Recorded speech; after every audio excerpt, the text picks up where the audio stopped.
आज की शनिवारी कक्षा को आरंभ करें। परम पूज्य गुरुदेव ऋषि सत्ताओं को प्रणाम करें गायत्री महामंत्र से। ओम भूर्भुवः स्वः तत्सवितुर्वरेण्यं भर्गो देवस्य धीमहि धियो यो नः प्रचोदयात्। सभी पार्टिसिपेंट्स को, आदरणीय बाबूजी को प्रणाम। जैसा आप सब जानते हैं कि शनिवार की कक्षा हमारी पंचकोश की कक्षा हो रही है, जिसमें कि जो नए साधक आ रहे हैं उनके लिए भी जानकारी आ रही है। और रविवार की कक्षा हमारी आत्म आत्म उसके लिए हो रही कक्षा। तो आज शनिवार की कक्षा में ये विचार किया गया कि उपनिषदों को भी लाया जाए। अभी तक हम लोग शनिवार की कक्षा में केवल प्रज्ञोपनिषद के ऊपर में ही चर्चा कर रहे थे। तो ये विचार आया कि इसको अन्य उपनिषदों को भी लिया जाए जो पहले पढ़ाए जा चुके हैं कक्षा में, ताकि नए जो लोग आए हैं उनको भी सुविधा हो सके। और उसी क्रम में आज ईशावास्य उपनिषद का क्रम रखा गया। ईशावास्य उपनिषद जो है वो यजुर्वेद के 40वें अध्याय को ईशावाद उपनिषद कहा गया है, और उपनिषद श्रृंखला में इसको सबसे प्रथम स्थान दिया गया है। दो उपनिषद बहुत ही महत्वपूर्ण हैं, एक ईशावास्य उपनिषद और दूसरा कठोपनिषद। ये दो उपनिषद मुझे बहुत ही ज्यादा अपने करीब लगते हैं, क्योंकि ये दोनों ही उपनिषद आध्यात्मिक जीवन की प्रगति के लिए बड़े महत्वपूर्ण हैं। और आज उसमें से ईशावास्य उपनिषद का लिया गया, और इसको मैं अपना सौभाग्य समझता हूँ कि ये दायित्व मुझे दिया गया। तो हम लोग इस विषय के ऊपर में आए। विषय बहुत ही रुचिकर है और आध्यात्मिक उन्नति के लिए बहुत ही आवश्यक भी है। और इसके एक एक मंत्र, कुल 18 मंत्र हैं, जिसको कि गीता के 18 अध्याय के रूप में भी लिया जा सकता है, और जिसको योग निर्माण से संकल्प के 18 सूत्रों के रूप में भी लिया जा सकता है। और ये सारे ही मंत्र इतने प्रभावशाली हैं, इतने विचारणीय हैं, इतने जीवन को प्रेरणा देने वाले हैं कि एक एक मंत्र के ऊपर में घंटों चिंतन किया जा सकता है। फिर भी प्रयास करेंगे कि 1 घंटे में इन सारे 18 सूत्रों को समेटने का प्रयास करें। मैं कोई संस्कृत का विद्यार्थी नहीं रहा, लेकिन इस पंचकोश साधना शिविर में आने के बाद लगातार कक्षा करते करते बहुत सी बातों को जानने समझने का अवसर मिला, और उसमें से जो कुछ जाना सीखा, कुछ अंतों तक अनुभूत किया, उसी को आप सबके साथ शेयर करने का प्रयास कर रहा हूँ। ईशावास्य उपनिषद, जैसा कि इसके नाम से ही प्रकट है, ये ईश्वर के संबंध में कुछ बात करता है। तो इसका जो प्रथम मंत्र है उसी में इसके टाइटल का वर्णन भी आया हुआ है। ईश्वर के साथ अपने आप को कैसे एकात्म करें, इसका पूरा वर्णन इस उपनिषद के अंदर में किया गया है। हर उपनिषद के आरंभ में एक शांति पाठ का मंत्र होता है। हम लोग यज्ञ वगैरह में तो ये समझते हैं कि यज्ञ जब पूरा हो जाता है तो उसकी पूर्णाहुति में हम लोग शांति, उसके अंत में हम लोग शांति पाठ करते हैं। लेकिन उपनिषद ये कहता है कि उपनिषद के आरंभ में ही शांति पाठ किया जाता है। तो इसके शांति पाठ का जो मंत्र है वो वही मंत्र है जो हम लोग पूर्णाहुति में मंत्र बोलते हैं, जो हम सब जानते हैं। ओम पूर्णमदः पूर्णमिदं पूर्णात् पूर्णमुदच्यते पूर्णस्य पूर्णमादाय पूर्णमेवावशिष्यते। ओम शांति शांति शांति। आप सब इसका अर्थ जानते हैं। इसमें दो शब्द हैं, अदह और इदम। अदह मतलब वह परब्रह्म, वह, और इदम मतलब यह, अर्थात मैं, अब साधक अपने लिए कहता है या इस जगत के लिए भी कहता है। ये जगत भी पूर्ण है, ये जगत वह परमात्मा पूर्ण है, और उस परमात्मा से उत्पन्न हुआ ये जगत भी पूर्ण है। और ये एक ऐसी थ्योरी है जो कि बहुत ही सारे आध्यात्मिक रहस्यों को, गूढ़ को खोल देती है। लौकिक जगत में किसी में से कोई एक चीज निकल जाए तो वो चीज पूर्ण नहीं होती है। वस्तुतः लौकिक जगत में कोई भी चीज पूर्ण नहीं है। हम लोग गणित की भाषा में करें तो 4 में से 2 निकल जाए तो 2 बचता है, 0 में से 0 निकले तो 0 बचता है, लेकिन पूर्ण में से पूर्ण निकले तो भी वो पूर्ण बचता है। ये एक बहुत ही आनंददायक सिद्धांत है। और इसको समझने के लिए ये समझें कि infinite minus infinite equal to infinite. संख्याएं कोई भी हो, 1 से लेके 0 तक, उनमें से कुछ घटाएंगे तो कुछ शेष 0 ही बचेगा या वो संख्या बचेगी। लेकिन इनफाइनाइट परमात्मा अनंत है और उसकी शक्तियां अनंत है। परमात्मा की अनंत शक्तियों से अनंत भी निकल जाए तो भी अनंत ही शेष रहता है। इतना बड़ा विस्तार का वर्णन इस मंत्र में कहा गया है। इस मंत्र को जब पढ़ें और उसके गूढ़ अर्थ में चिंतन करें तो फिर जीवन का आनंद ही कुछ और हो जाता है, फिर कहीं अपूर्णता की कोई बात ही नहीं लगती। और यही इसके शांति पाठ का मंत्र है और कई उपनिषदों के शांति पाठ का ये मंत्र है। ओम पूर्णमदः पूर्णमिदं पूर्णात् पूर्णमुदच्यते, और जीवन को जीने का एक बहुत अच्छा सूत्र भी है। हम लोग उपनिषद में प्रवेश करें। इसका जो पहला मंत्र है, ओम ईशावास्यम इदम सर्वम यत् किंचित जगताम जगत तेन तक्तेन भुंजिता मा गृधः किस्य सुदनम।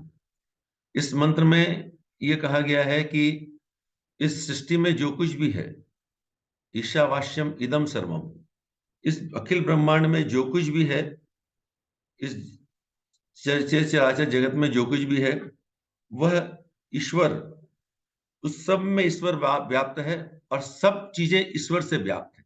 यानी हर चीज के अंदर में भी परमात्मा है और हर चीज के वो बाहर से भी परमात्मा उसमें व्याप्त है। और उस परमात्मा को हर समय हर चीज के साथ अनुभव करते हुए हम इस जगत को तेन तक्तेन भुंजिता, त्याग पूर्वक भोग करें। माग्रध, लालच ना करें। किससे सुधनम, धन किसका है। ये बहुत ही महत्वपूर्ण मंत्र है और अकेला मंत्र ही घंटों के जुगाली करने के लिए पर्याप्त है, बल्कि जीवन भर की जुगाली के लिए भी पर्याप्त है। इस संसार में जो कुछ भी हम देखते हैं, वस्तुतः हमको सब पदार्थ दिखता है और दिखता है, लेकिन मंत्र कहता है ईशावास्यम इदम सर्वम यत् किंच जगताम जगत। इस जड़ स्वरूप जगत के अंदर में जो कुछ भी है, उन सब के अंदर में परमात्मा व्याप्त है और उसको बाहर से भी परमात्मा व्याप्त है। अंदर में भी परमात्मा व्याप्त है और बाहर से भी व्याप्त है। जैसे इसको उदाहरण से समझें तो हम लोग मान लीजिए जलेबी खाते हैं, तो जलेबी जो है वो मैदे से बनी होती है। जलेबी जब मैदे को घोल को जब तला जाता है तब तक उसमें कोई स्वाद नहीं होता है, लेकिन जब उसको चाशनी में डुबो दिया जाता है तो वो मिठास उसके बाहर भी है और जलेबी के भीतर भी वही रस है। तो ये साधक जब अनुभव करे कि सृष्टि में जो कुछ भी है, उसके बाहर भी जो कुछ दिखता है, बाहर जो कुछ दिखता है वो भी परमात्मा है और उसके अंदर में जो कुछ है वह भी परमात्मा है, तो उसके जीवन का आनंद ही कुछ और हो जाता है।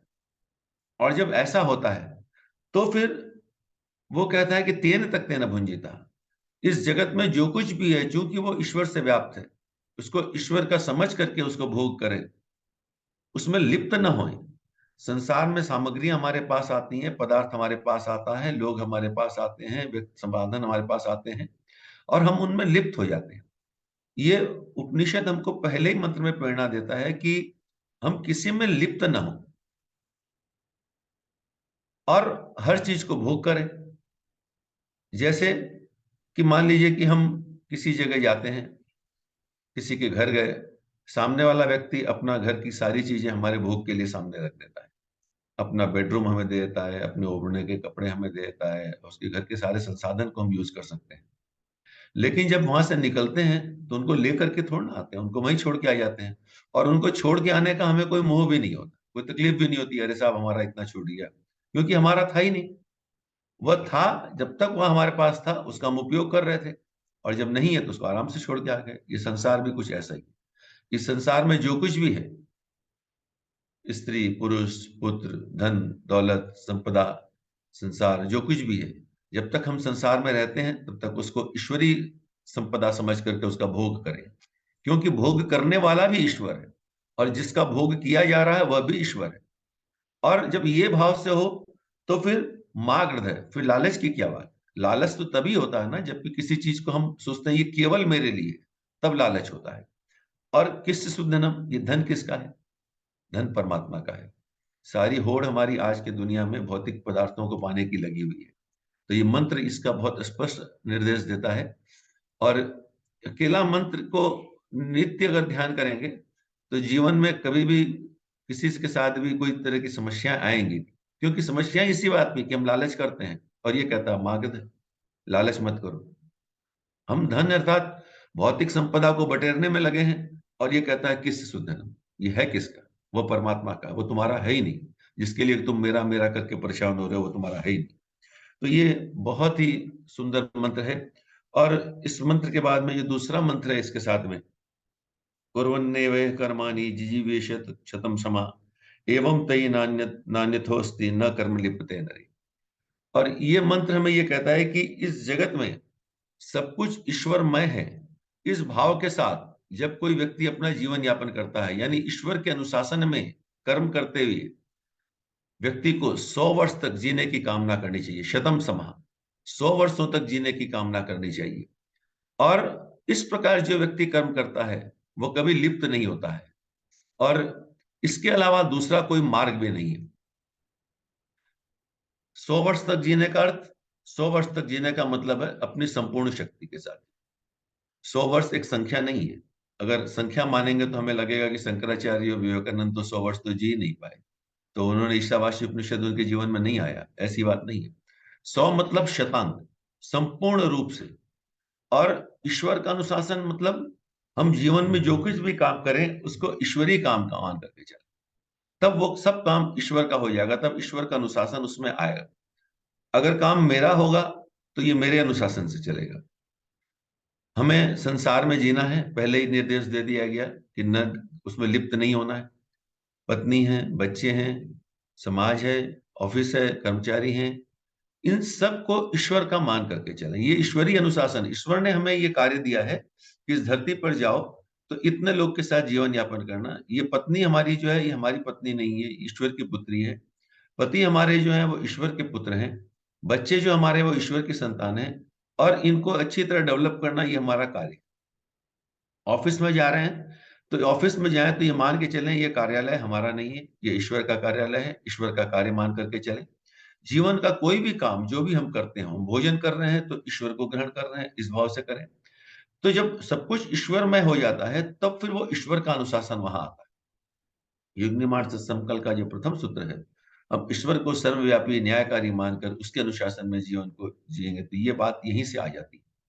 और ईश्वर का अनुशासन मान करके जब व्यक्ति काम करता है तो न कर्म लिप्त न रहे, उस कर्म में व्यक्ति लिप्त नहीं होता।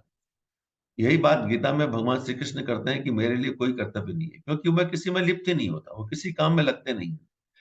इसका अनर्थ आदमी ये समझ लगता है कि कोई काम मत करो, आराम से बैठे रहो। नहीं, काम तो हमें करना ही पड़ेगा, धरती पे आए तो काम करना ही पड़ेगा। कुछ नहीं करेंगे तो सांस लेना और छोड़ना तो पड़ेगा ही ना। लेकिन हर सांस को सोहम बना लेंगे तो वो ईश्वर का अनुशासन बन जाएगा। तो ये दूसरा जो मंत्र है इसका माध्यम से ये हमको जीने की प्रेरणा देता है, और साथ में ये भी कहता है कि इसके अलावा दूसरा कोई मार्ग नहीं है। न अस्ति, दूसरा कोई मार्ग नहीं है इसके अलावा। यानी कि आप हंस के करें या रो के करें, पर करना तो यही पड़ेगा। इसके अलावा कुछ भी करेंगे तो परिणाम क्या होगा? ये परिणाम तीसरे मंत्र में कहता है, असुर्य नाम ते लोका अंधे न तमसावृता तास्ते प्रत्याभिगच्छन्ति ये के चात्महनो जना। और जो इस प्रकार का जीवन नहीं जीते हैं उनका क्या होगा? जो ऐसा जीवन जीते हैं वो तो कर्म बंधनों से मुक्त हो जाएंगे, मुक्ति को प्राप्त कर लेंगे, लंबी आयु के साथ में जिएंगे। लेकिन जो इसको नहीं अनुशासन पालन करेंगे वे क्या कहलाएंगे? असूर्या। वे असूर्य कहलाते हैं। असूर्य मतलब जो केवल जहां पे सूर्य का अभाव हो। असूर्य शब्द को हम इस प्रकार भी ले सकते हैं, असूर्य मतलब जहां सूर्य यानी ज्ञान का अभाव हो, यहाँ जहाँ सद्ज्ञान का अभाव हो। और इसको असुर के रूप में भी ले सकते हैं। असुर मतलब देवता, और असुर के रूप में भी इसका वर्णन है। असुर मतलब वो जो कि सुर में नहीं हो, यानी प्रकृति के सुर में नहीं हो, वे केवल भौतिक जीवन के लिए जीते हो, उनको असुर कहा जाता है। असुर कोई बुरे व्यक्ति ऐसा नहीं था। असुर जो भी इस धरती पर थे वे सारे के सारे देवताओं के उपासक रहे।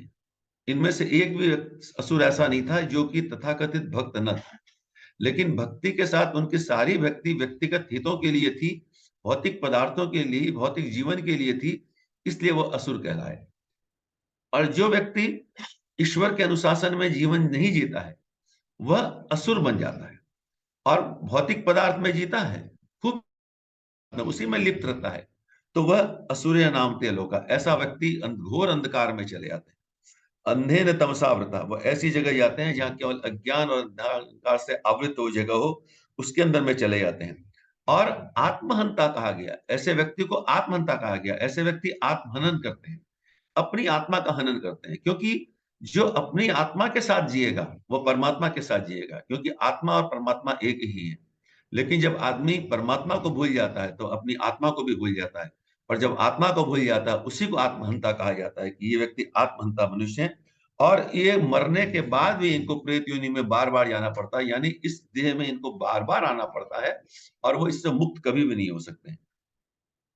ये तीनों ही मंत्र जीवन जीने की आर्ट ऑफ लिविंग का एक बहुत सुंदर मंत्र दिए हैं, जिसके ऊपर कि हमको बार बार विचार करना चाहिए, बार बार चिंतन करना चाहिए, क्योंकि जन्म जन्मांतरों से हम कई तरह के कुसंस्कारों को ढोते चले आ रहे हैं, और वे संस्कार एक दिन में नहीं जाएंगे। निश्चित रूप से गायत्री साधना इसमें मदद करेगी, लेकिन उसके साथ साथ में उपनिषद का अध्ययन हमको उसके और पास तक लेता चला आएगा। अब इसके जो इसका जो चौथा और पांचवा श्लोक है, उन चौथे और पांचवें श्लोक के अंदर में ईश्वर के स्वरूप का वर्णन किया गया है कि वह ईश्वर का स्वरूप कैसा है। तो उसमें लिखते हैं, चौथे श्लोक की टीका में हम पढ़ें, जो गुरुदेव का भाष्य है। अविचल वह ईश एक ही है जो मन से भी अधिक वेगवान है, वो सबसे पुरातन और स्फूर्तिवान है। उसे देवगण प्राप्त नहीं कर पाते, वह स्थिर रहते हुए भी दौड़कर अन्य से आगे निकल जाता है। उसके अंतर्गत गतिशील वायु अप को धारण किया रहता है। अर्थात यह मंत्र हमको यह कहता है कि इस सृष्टि में जो कुछ भी है, जिसको कि हमने ईश्वर से माना है, वह ईश्वर है कैसा, उसका स्वरूप का वर्णन करते हैं कि वह ईश्वर जो एक ही है और उसकी गति मन से भी बहुत तेज है। अब मन की गति कितनी तेज है ये हम जानते हैं। परम पूज्य गुरुदेव ने प्राण शक्ति एक दिव्य विभूति वांग्मय में लिखते हैं कि 22,65,000 माइल्स पर सेकंड विचारों की गति को कहा है। 1,83,000 माइल्स पर सेकंड तो प्रकाश की गति होती है, और विचारों की गति 22,65,000 माइल्स गुरुदेव ने उसके अंदर में लिखा है। और इससे भी तेज गति में चलने वाला वो ईश्वर है, वो इतना तेज है। और इतना जो तेज होगा उसको कोई कैसे प्राप्त कर सकता है, और सारे घटक उसी को धारण किए हुए हैं। ये परमात्मा की असीमता का वर्णन है। हम परमात्मा को, हम ससीम हैं, हम एक सीमा में बंधे हुए हैं। परमात्मा असीम है। जब हम देह धारण कर लेते हैं तो हम उस देह में आबद्ध हो जाते हैं। इसीलिए यह देह, ये ससीम, उस असीम को कभी भी प्राप्त नहीं कर सकता है, उसको कभी जान नहीं सकता है। लेकिन वो अनंत है, इनफाइनाइट है, इसको वो अनुभव कर सकता है। ये परमात्मा के अनुभव करने का वाक है कि ये सारे के सारी चीजें जो कुछ भी हैं वो परमात्मा की शक्ति से ओतप्रोत है। गीता में भगवान श्री कृष्ण करते हैं कि जो अन्य देवताओं को ध्याते हैं वो उनको प्राप्त करते हैं, जो मुझे ध्यान करते हैं वो मुझे प्राप्त करते हैं। अन्य देवता मतलब परमात्मा की शक्तियां। एक परमात्मा के विराट स्वरूप का जो वर्णन नहीं किया जा सकता, तो उसको अलग अलग शक्तियों में वर्णन किया गया, और विभिन्न देवता जो है उन शक्तियों को का वर्णन है, और उनका समुच्चय जो है वो परमात्मा का वर्णन है। क्योंकि जब उसको अकेले का वर्णन नहीं किया जा सका तो उसको शक्तियों के रूप में वर्णन किया गया। और यही बात इसमें कही गई है कि वह सबके अंदर में व्याप्त है। वायु की गतिशीलता में जो व्याप्त, जिससे कारण वायु गतिशील है, वो परमेश्वर है। अग्नि में जो ऊर्जा है वो उस परमेश्वर के कारण है। जल में जो शीतलता है वो उसका कारण वो परमेश्वर है। पृथ्वी की जो उर्वरता है उसका कारण वो परमेश्वर है। आकाश की जो विशालता है उसका कारण वो परमेश्वर। अपने आप में ये हर चीज पूर्ण नहीं है, लेकिन इन सब को मिलाने के कारण इनका जो कारण है वह अपने आप में पूर्ण है। और इसका जो पांचवा मंत्र है वह भी एक बहुत ही सुंदर मंत्र है। तद्देयति तन्नेयति तद्दूरे तद्वंतिके तदरंतस्य सर्वस्य तदु सर्वस्यास्य वाहते। अर्थात वह परमात्मा गतिशील भी है और स्थिर भी है, वह दूर से दूर भी है और निकट से निकट भी है, वह इन सब के अंदर भी है और इन सब के बाहर भी, यानी बाहर से भी इसको आवृत किया हुआ है। बहुत सुंदर परमात्मा का इसका स्वरूप का वर्णन किया गया है। मित्रों, भक्त प्रहलाद की ये प्रथा हम सब ने पढ़ी। परमात्मा कण कण में व्याप्त है, इस बात को वो कहता था। हिरण्यकश्यप ने कहा, क्या इस खंबे में भी व्याप्त है? बोला, इस खंबे में भी व्याप्त है। और जब खंबे को तोड़ा तो वहां से नरसिंह भगवान प्रकट हो गए। ये कथा हम जानते हैं। ये परमात्मा हर जगह व्याप्त है और कहीं भी व्याप्त नहीं। वह चलता भी है और नहीं भी चलता है। चलता भी है, वह गतिशील भी है और स्थिर भी है। गतिशील भी है और स्थिर भी है। इसको हम अपनी लौकिक बुद्धि से समझना चाहें तो ऐसे समझ लें कि जब हम प्लेन में चलते हैं या ट्रेन में चलते हैं तो विज्ञान के नियम के हिसाब से हमारा शरीर उस ट्रेन या प्लेन की गति के साथ ट्रेवल कर रहा होता है। लॉ ऑफ मोशन हमको ये बताता है कि हम उस समय उतनी गति से चल रहे होते हैं, लेकिन देखने में हम स्थिर लगते हैं। लगता है कि हम तो अपनी सीट में बैठे, हम कोई मूवमेंट नहीं कर रहे हैं, हम स्थिर। हम वहां भी ध्यान कर लेंगे स्थिर शरीर का, लेकिन स्थिर शरीर है नहीं। वो ट्रेन की गति से और प्लेन की गति से वो हमारा शरीर चल रहा है। वो परमात्मा चूंकि सबको अपने अंदर में आवृत किया हुआ है और सबके अंदर में वो है, इसीलिए इस सृष्टि जो कुछ भी चल रही है उसके उसके समान तेज गति उस परमात्मा की है। और वह स्थिर भी है क्योंकि वो चल नहीं रहा है। दूर से दूर है और पास से पास है। हमारे सबसे नजदीक जो है वो परमात्मा है, और सबसे दूर, अगर परमात्मा से आंखें बंद कर लें तो सबसे दूर वो परमात्मा हो जाता है। जब हम संसार के प्रति आकृष्ट होते हैं तो परमात्मा हमसे दूर हो जाता है, और जब परमात्मा के प्रति आकृष्ट होते हैं तो परमात्मा के बहुत नजदीक होते हैं। और चूंकि वो संसार उस परमात्मा में व्याप्त है, इसीलिए संसार के भी बहुत नजदीक होते हैं। ऐसा ऐसा लगता है कि ईश्वर को पाने के लिए संसार को छोड़ना पड़ता है, लेकिन ये बात सही नहीं है। जब ईश्वर के नजदीक जाते हैं तो संसार हमारे और नजदीक आ जाता है। उसके सही स्वरूप में हम उस संसार को देख पाते हैं। यह इस मंत्र के अंदर में हमको ये प्रेरणा मिलती है कि ये सगुण और निर्गुण जो भी बातें हैं, ये दोनों उस साधक के लक्षण के बातें आते हैं। जब साधक ईश्वर को उस रूप में समझता है, जानता है, और उस रूप में उसकी साधना करता है, उसकी आराधना करता है, उसके साथ सायुज्य स्थापित करता है, तो वह परमात्मा के रूप में, परमात्मा, संसार उससे छूटता नहीं है, संसार उसके और नजदीक आ जाता है। यह इसके इस मंत्र की हमको प्रेरणा मिलती है। अगले मंत्र की ओर हम चलें तो अगला मंत्र जो है, छठा मंत्र, वो छठा और सातवां मंत्र जो है वो ईश्वर के इस रूप में समझने से, उसको जीवन में धारण करने से अनुभूतियां साधक को क्या होती हैं, इसके ऊपर में वर्णन है। व्यक्ति जब सभी भूतों को इस आत्म तत्व में स्थित अनुभव करता है तथा सभी भूतों के अंदर आत्म तत्व को समाहित अनुभव करता है, तब वह किसी प्रकार से भ्रमित नहीं होता है। वह फिर किसी प्रकार से भ्रमित नहीं होता है जब सारी चीजों में वह परमात्मा ही विद्यमान है। और इसका सातवां मंत्र भी हम साथ ही ले लें कि जिस स्थिति में यह जान लेता है कि आत्म तत्व ही समस्त भूतों के रूप में प्रकट हुआ है, उस एकत्व की स्थिति में मोह अथवा शोक कहाँ टिके रह सकते हैं। अर्थात ऐसी स्थिति में व्यक्ति मोह एवं शोक से परे हो जाता है। ये बहुत ही उसके अनुभव की बात है। साधना पथ में साधक को कोई चमत्कार नहीं होते, और जब चमत्कार उसको कहीं अनुभव होते हैं तो कहीं भटका भी होता है।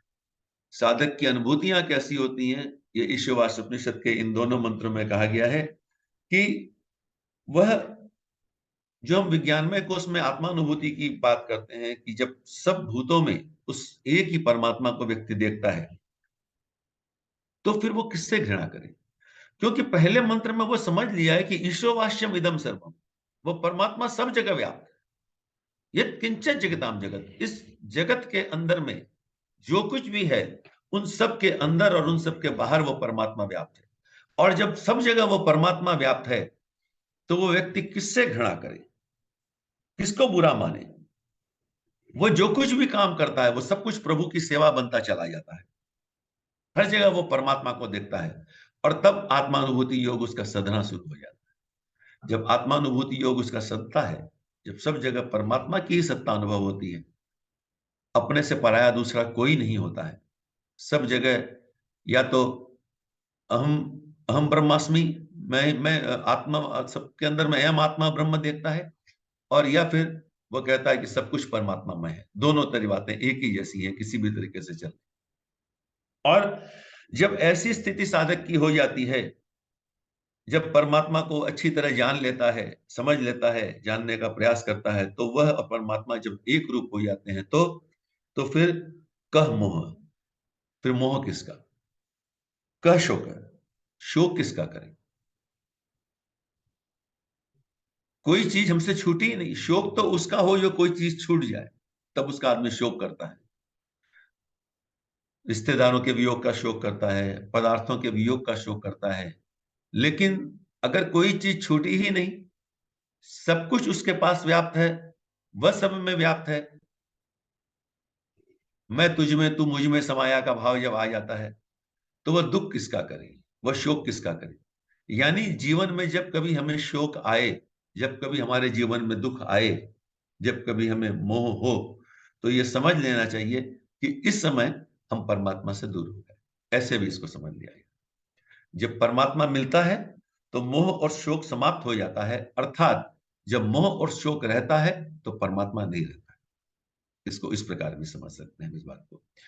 और यही साधना पथ, यही अनुभव को प्राप्त करने का निर्देश हमें उपनिषद देता है। उपनिषद देता है कि हम इस प्रकार का जीवन जिए, ईश्वर के अनुशासन में जब जीवन जीते हैं और सब कार्यों को ईश्वर का कार्य मान करके करते हैं, तो ईश्वर के साथ जो हमारा एकरूपता बनती है, जो ध्यान में गुरुदेव कहते हैं कि समर्पण, विसर्जन, विलय, साधक सविता एक, भक्त भगवान एक, वह जब स्थिति बनती है तो फिर क मोह है, क शोक है। ऐसी स्थिति जब साधक की बनती है तो यह अनुभव करता है कि अब मोह किसका करें, अब शोक किसका करें। हमारा सारा जीवन मोह और शोक में बीत जाता है। मोह मतलब अपना सो अच्छा। मोह की एक सिंपल सी परिभाषा गुरुदेव ने अपने प्रवचन में की है, अपना सो अच्छा। अब जो हमारा अपना है वो हमें अच्छा लगता है। अब ये अपनेपन का दायरा कितना है, ये हमारे ऊपर निर्भर करता है। हमें सिर्फ अपने परिवार के लोग अपने लगते हैं तो उतनी दूर तक परमात्मा है हमारे लिए। लेकिन जब इस स्व का और विस्तार कर लें तो सारा संसार अपना हो जाता है। तो जो सब अपने हैं तो सब अपने अच्छे लगने लगते हैं। इसको पचाने में बहुत समय लगता है।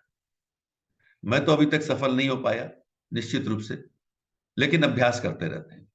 और हर रात को जो तत्वबोध की साधना करते हैं, उस साधना में इसी चीज को अनुभव करने का प्रयास करते हैं कि आज कहाँ मोह और कहाँ शोक, आज किन किन से गलत व्यवहार हो गया। गलत व्यवहार हो गया मतलब उसके अंदर में हमने परमात्मा को नहीं देखा। और अगर कोई व्यक्ति हमारे साथ में कुछ ऐसा किया जिससे कि हमें, जो हमें बुरा लगा, मतलब कि परमात्मा ने उस व्यक्ति को इस काम के लिए भेजा कि देखो अभी ये लड़का अनुभव कर सका कि नहीं कर सका। ये हर घड़ी परीक्षा परमात्मा हमारे लेता है।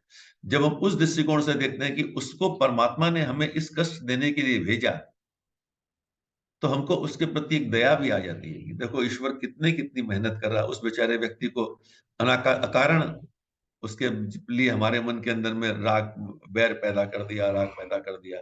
जबकि अगर सब कुछ ईश्वर में है तो क मोह है, क शोक।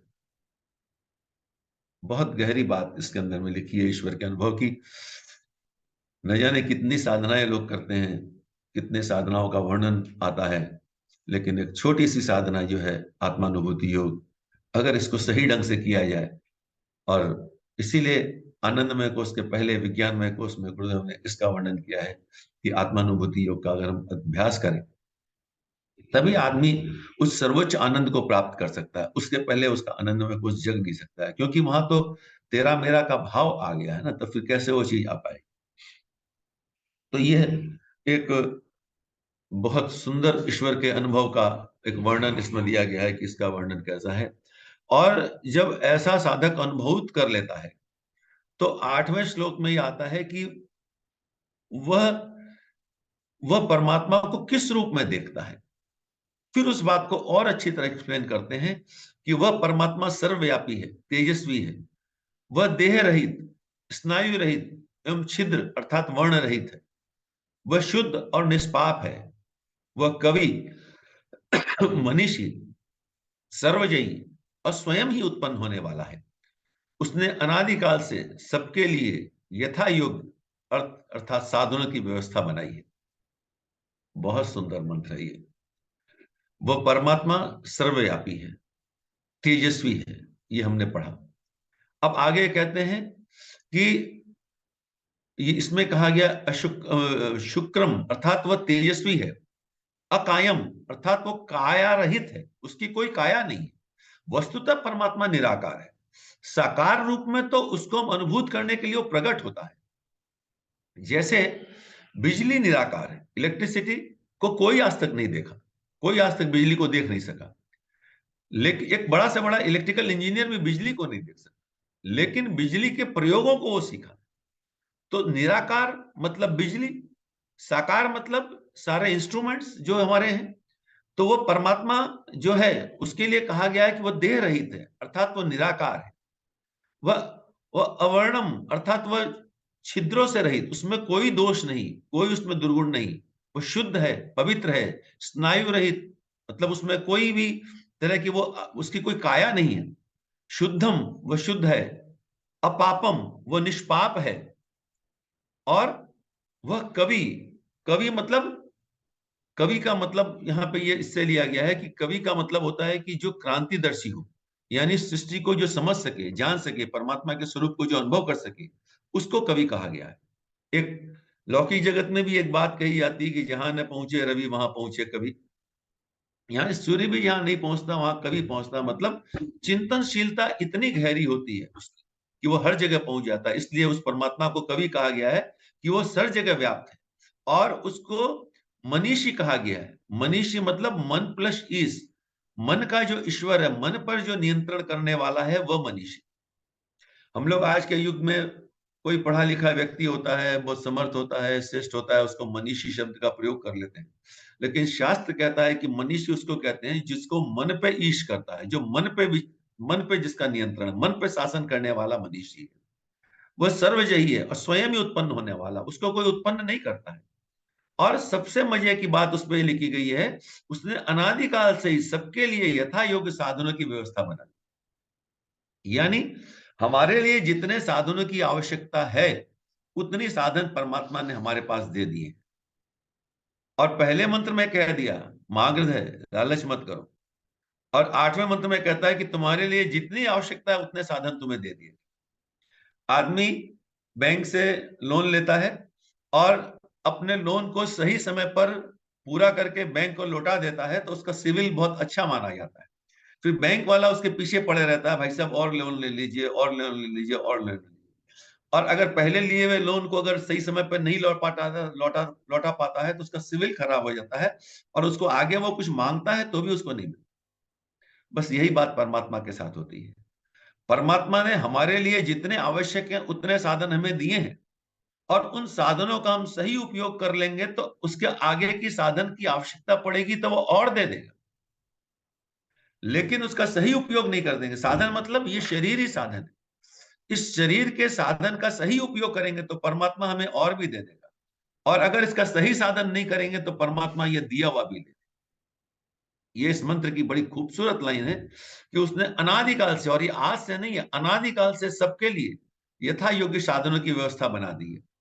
और जब साधक को यह बात समझ में आ जाती है कि परमात्मा ने अथा योग्य साधन की व्यवस्था हमारे लिए बना दी है, तो फिर काम मांग है, फिर लालच की क्या जरूरत।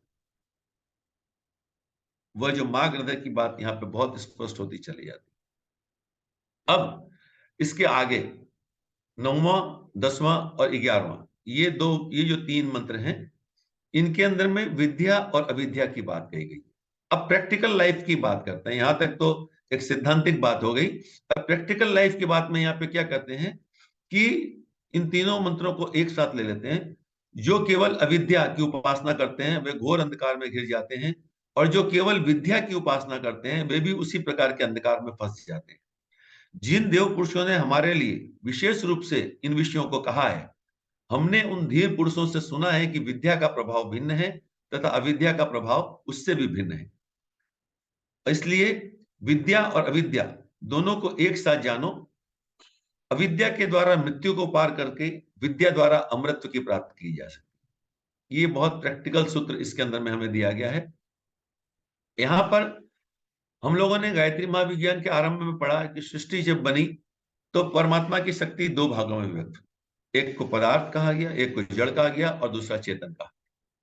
यहां पर बात उस चेतन यानी उस ज्ञान की बात कही गई है कि वह जो ज्ञान है परमात्मा का, उसको जो केवल पदार्थ परक ज्ञान को, उसको अविद्या का, अविद्या मतलब पदार्थ परक ज्ञान, वो जो पदार्थ परक ज्ञान की उपासना करते हैं वे घोर अंधकार में फंस जाते हैं।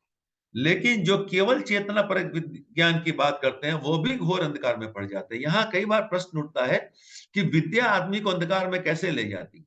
विद्या आदमी को अंधकार में इस प्रकार ले जाती है कि जब केवल ज्ञान की बात पढ़ता है और उसके व्यवहारिक सूत्रों को नहीं जानता है तो वो भ्रमित हो जाता है। उस भ्रम को ही कहा गया है कि वो अविद्या भी घोर अंधकार में ले जाती है। जैसे ये बहुत कॉमन बात है, गीता में कहा गया है कि आदमी को हर कार्यों से मुक्त, कामों से मुक्त होना चाहिए, कार्य नहीं करने हैं। कई तरह की भ्रांतियां आती है कि आदमी छोड़ छाड़ करके सब कुछ संसार छोड़ करके चला गया। पहले कह दिया कि इस संसार में जो कुछ है वो संसार, वो परमात्मा में है, तो उसको छोड़ के कहाँ जाएंगे। लेकिन अकर्मण्यता की बात धार्मिक पथों पर बार बार आ जाती है। ज्ञान के पथ पर आदमी सब कुछ छोड़ देता है। सब कुछ छोड़ने की बात बिल्कुल नहीं कही गई है। उसके उसके आसक्ति को छोड़ने की बात कही गई, तो वह अविद्या बनती चली जाती है। वह विद्या ही जब सही नहीं होती है तो अविद्या बन जाती है। इसीलिए गुरुदेव ने गायत्री साधना को लिया। गायत्री सरस्वती की साधना से विद्या मिल जाएगी, लेकिन गायत्री ही हमको विवेक की साधना देती है। वो हमको वो उस ज्ञान को देती है जो सा विद्या स विमुच्यते की बात कहती है। और कहा गया कि जिन्होंने इन विषयों को कहा है उन्होंने बताया कि विद्या के अलग लाभ है और अविद्या का अलग प्रभाव है। दोनों का अपना अपना प्रभाव है और इसलिए दोनों को एक साथ जानो। अविद्या द्वारा मृत्यु को पार पार करके अमृत को प्राप्त करो। यहां बात वह आ जाती है कि सा विद्या सा विमुचित। विद्या वह है जो हमें उसको पार पहुंचा दे, मृत्यु के पार पहुंचा दे, जो हमें मुक्त करा दे। यानी थ्योरी और प्रैक्टिकल हमने पढ़ लिया लेकिन प्रैक्टिकल नहीं किया तो पढ़ा हुआ किसी काम का नहीं। और पढ़ा नहीं और केवल प्रैक्टिकल करने लग गए तो फिर गलत ही गलत होता जाएगा। ये बिल्कुल सही बात है। तो जीवन में ईश्वर तत्व को कैसे पाएं उसके ऊपर में ज्ञान तत्व के बाद में दिया है। अब पदार्थ तत्व के लिए जो अगली बात लिखी गई है वो श्लोक नंबर 12, 13 और 14 के अंदर में की गई है कि जो लोग केवल असंभूति की उपासना करते हैं वे घोर अंधकार में घिर जाते हैं, और जो केवल संभूति की उपासना करते हैं वे भी उसी प्रकार अंधकार में फंस जाते हैं। जिन देव पुरुषों ने हमारे लिए इन विषयों को विशेष रूप से कहा, हमने उन धीर पुरुषों से सुना है कि संभूति योग का प्रभाव भिन्न है और असंभूति योग का प्रभाव भिन्न है। इसलिए संभूति तथा असंभूति इन दोनों को एक साथ समझो, एक साथ जानो। विनाश की कला से मृत्यु को पार करके तथा संभूति की कला से अमृत को प्राप्त की जाती। ये हमको पदार्थ विज्ञान की बात, ये मंत्र, ये 3 मंत्र में सीधा कहते हैं कि पदार्थ के साथ हम कैसे जीवन जिए, ज्ञान के साथ कैसे जिए, ये बात विद्या और अविद्या के रूप में कही गई। और पदार्थ के साथ में हम कैसे जीवन जिए ये हमको इन तीनों मंत्र में समझाया। असंभूति मतलब विनाशशील पदार्थ जितने भी हैं धरती पर वे विनाशशील हैं, और संभूति मतलब जिनका कभी विनाश नहीं। इन पदार्थ के अंदर में जो चेतन सत्ता विद्यमान है वो कभी विद्यमान, वो कभी भी नष्ट नहीं होने वाली है। इसलिए पदार्थों का उपयोग तो करें, लेकिन उन पदार्थों में जब लिप्त हो जाता है आदमी तो वह घोर अंधकार में फंस जाता है। और उसको वो पदार्थ बने ही हमारे उपयोग के लिए। पहले मंत्र में कहा तेन तक तेन भुंजिता, वो बनाया हमारे लिए है, उपयोग के लिए, लेकिन उनमें आवृत्त नहीं हो। हम जितने भी आज हम सब आज इस जूम मीटिंग के साथ एक साथ बैठ के काम कर रहे हैं, ये क्या है? इस पदार्थों का उपयोग ही तो है ना। इस पदार्थ का उपयोग कर रहे हैं और इसी जूम मीटिंग से आतंकवादी जो है वो आतंक का भी काम करते चलाते हैं, उसका भी मैसेज जा रहा है, वो पदार्थ का दुरुपयोग हो गया। यानी अगर हम इसको सीधी सरल भाषा में समझना सीखें इन मंत्रों को, तो किसी भी चीज के उपयोग और दुरुपयोग की बात कही, इन दोनों को हम सही ढंग से जाने। अगर हम चीज को सही उपयोग करना नहीं जानेंगे तो वो दुरुपयोग में बदल जाएगा। कहते हैं ना कि अमृत को भी सही ढंग से नहीं लिया जाए, घी और शहद दोनों ही स्वास्थ्य के लिए लाभदायक है, लेकिन अगर वो सही ढंग से नहीं लिए तो दोनों मिलकर के जहर बनते चले आएंगे। ये साधक को इसके अंदर में ये प्रेरणा दी जा रही है कि जड़ को और चेतन को यानी अपनी विद्या को, अपने ज्ञान को और अपने सामग्रियों को, उन सबको हमको समान रूप से जानना चाहिए।